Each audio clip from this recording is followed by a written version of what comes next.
Ladies and gentlemen, boys and girls, in honor of the Poetry Bomb, I've always looked for different places to read, and since moving to Texas, I have done it at the cemetery for the Texas Chainsaw Massacre. I've done it at the Alamo, and I thought for this year, I thought it would be really appropriate to go to Waco, to Mount Carmel, go to David Koresh's property. Right behind me is the pool that used to be where his people would meet. It was just at the church right now, but I thought in honor of this, it would be perfect to be reading material from part 3 of the brand new Saberwoods 2023 book titled Testament.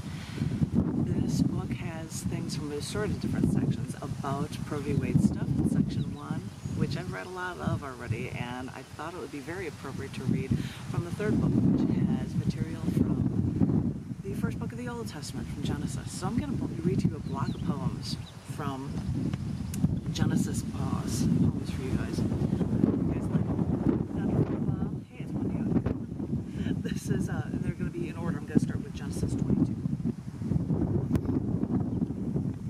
Living in this desert land is never easy, but the Middle East is all I've ever known. And I want to do everything I can for me and my wife and my only son, but the only dictator who has ruled over us all for all my life and honor is so tyrannical, so torturous, even when I have never done anything wrong. I know of how once, many years ago, he let the entire earth flood, destroying almost everyone, and more recently, he even destroyed an entire city not far from here.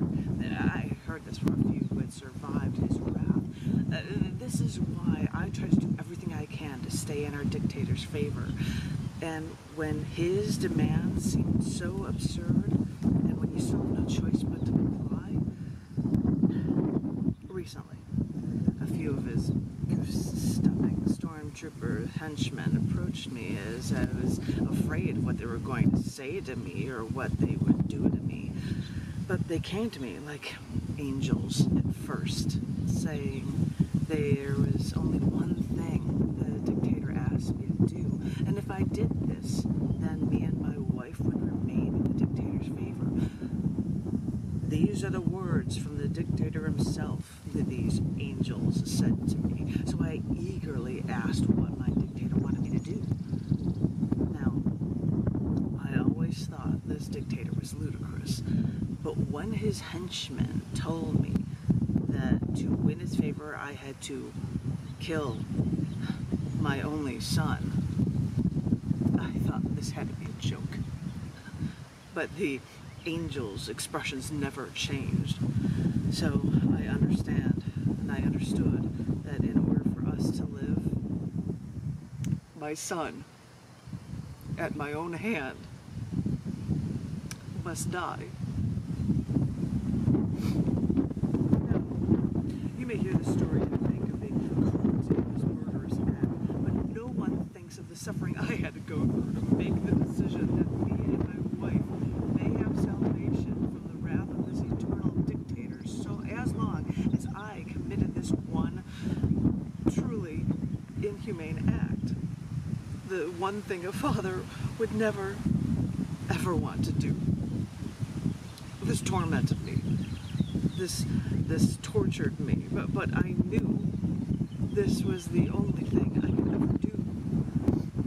The dictator showed me a place that was far away, so no one would know of the barbarous act I committed to my only son.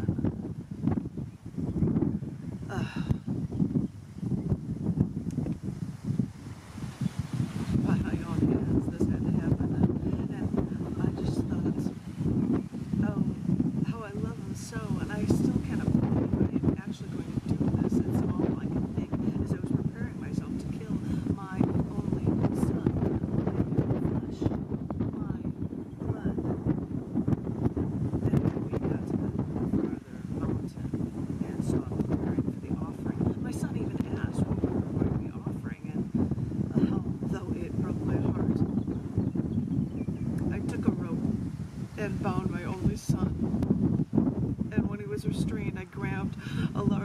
knife and brought it along, and when I lifted that knife up high,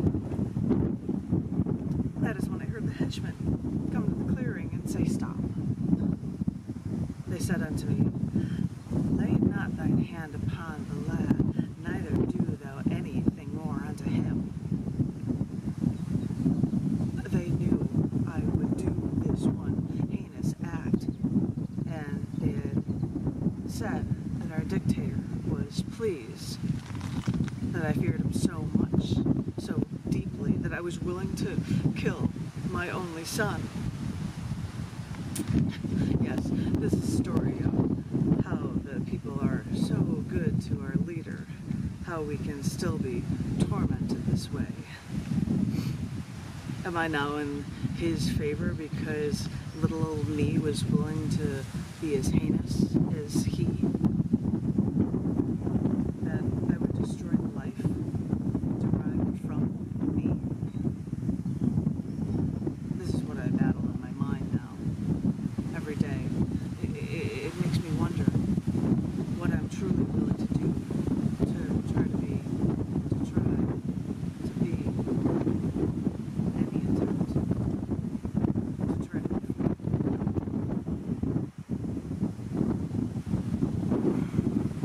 I've got a bunch of over here, guys, ladies and gentlemen, boys and girls. This is Genesis 23.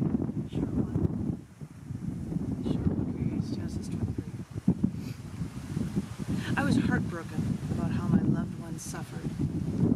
This was my family, and after they finally passed away,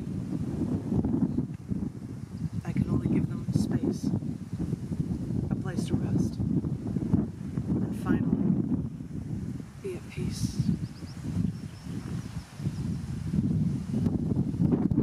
Another shorter one. This is Genesis 28, verses 12 to 17. I had a dream the other night that there was a ladder here on earth which led to heaven. God and angels descended it. I could climb it and be one with God. What a splendid idea, I thought when I woke, because I believe my dream was telling me that heaven is also on earth. So I'll make changes here to make it so.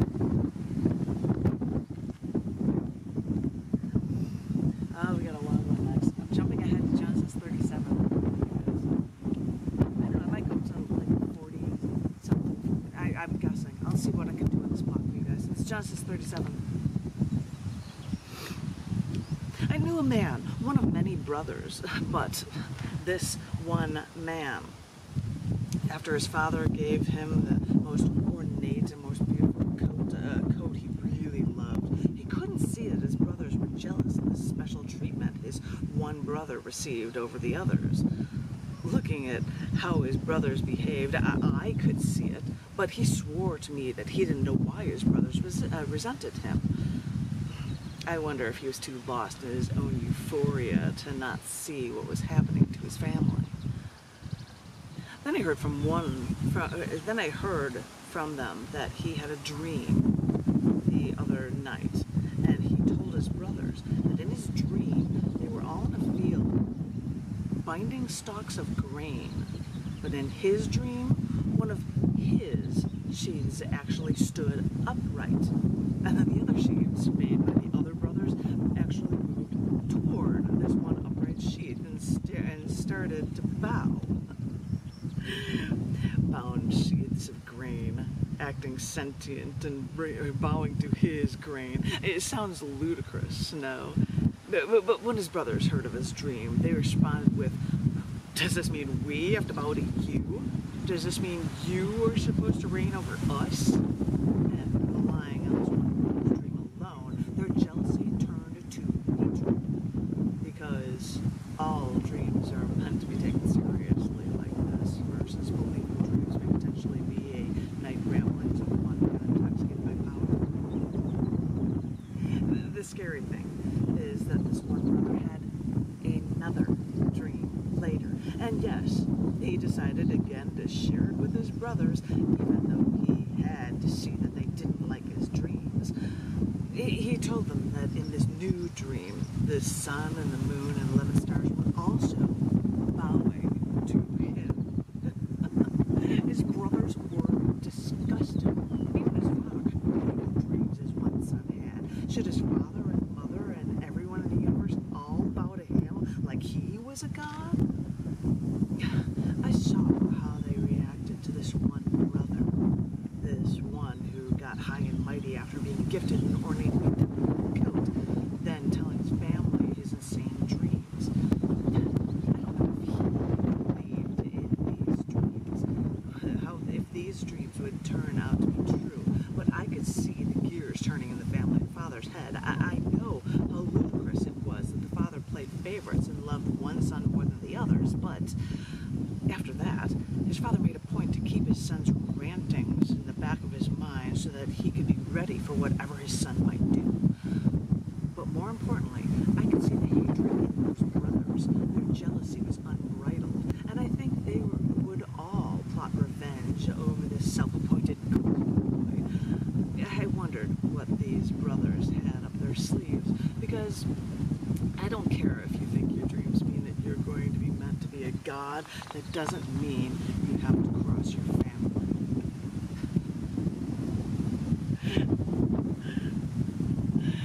You didn't realize how many stories would be in the Old Testament there, did you? Ladies and gentlemen, boys and girls, I'm going to share with you. And I said I'd go through the 40s, and I think I'm going to do 40 and 41 next. These are from the book Testament. It comes in different sections. This is section 3.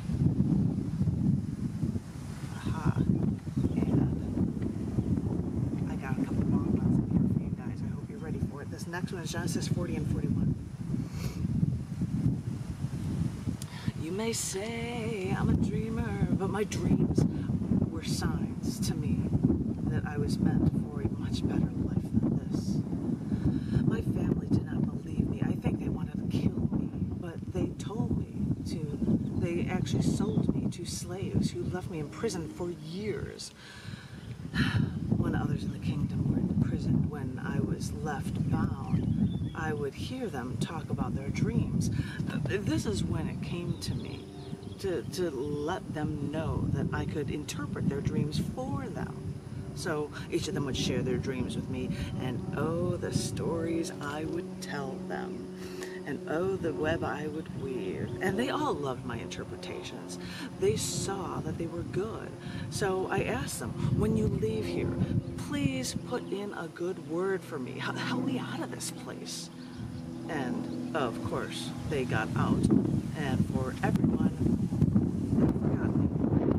And never mentioned a word of me or even my good interpretations. So I waited. And lo and behold, I waited 2 years until I heard that the Pharaoh himself dreamed over and over again, and he was lost, not knowing what these dreams meant, that all related to seven things devouring, 7 things, 7 people, 7 everything. So the Pharaoh went to his brother, the man who was once in prison, telling his dreams to me, and the Pharaoh went on to him about his dreams.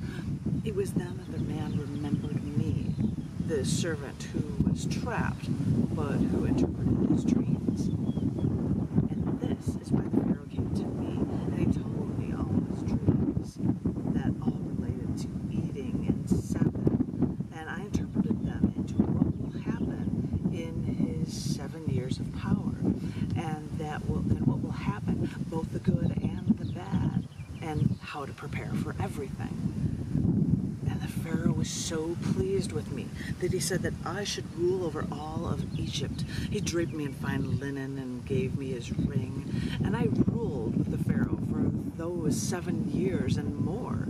We saved the land from famine as my wife bore me wonderful children.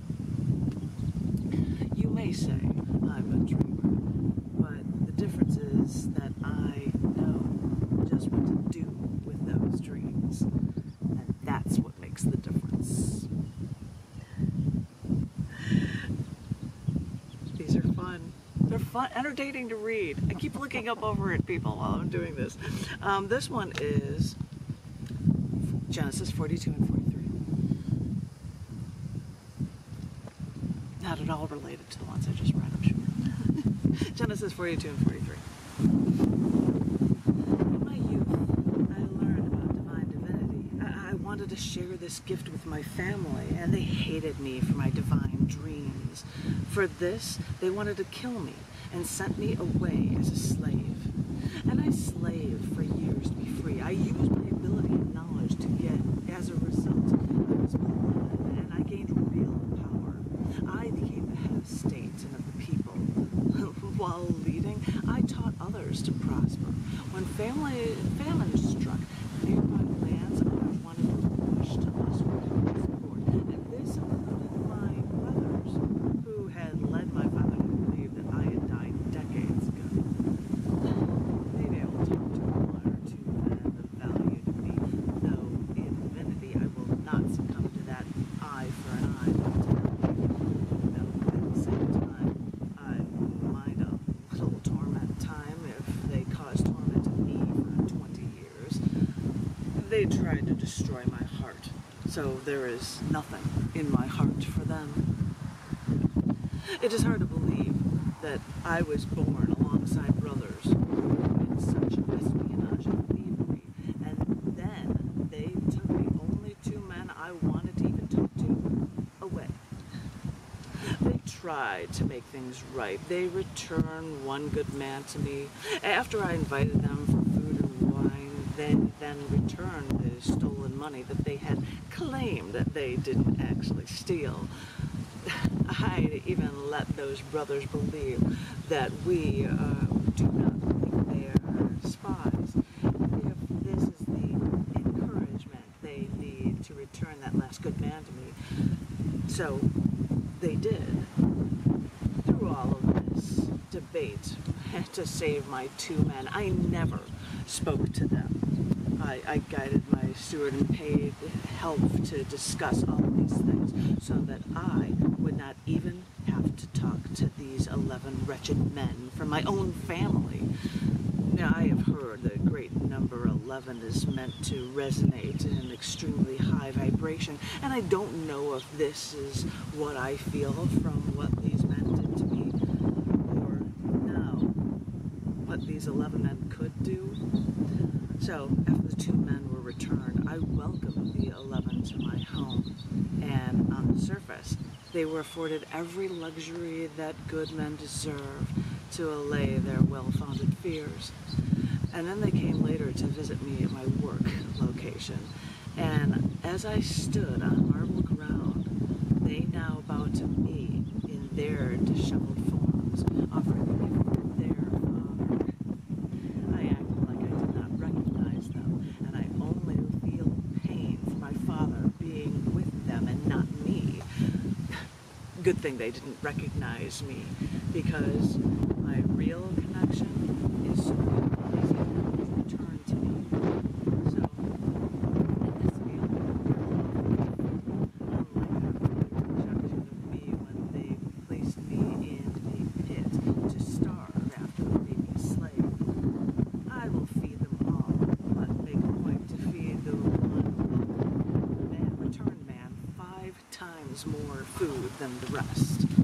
And then I will see if they will hate him the way they once hated me for receiving more.